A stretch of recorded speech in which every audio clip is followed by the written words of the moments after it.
నమస్కారం ఘంటారావానికి స్వాగతం. ముందుగా ప్రధాన అంశాలు.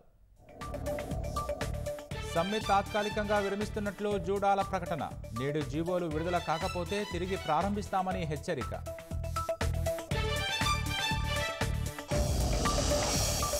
నేడు ఫోన్ ట్యాపింగ్ కేసులో నిందితుల పిటిషన్లపై విచారణ. మ్యాండేటరీ బెయిల్ కోసం పిటిషన్ దాఖలు.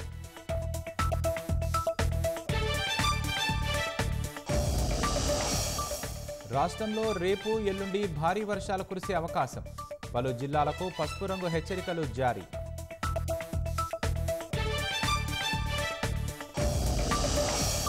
శంషాబాద్లో చిరుత కోసం కొనసాగుతున్న గాలింపు. 20 కెమెరాలు 2 బోన్లు ఏర్పాటు చేసిన అధికారులు.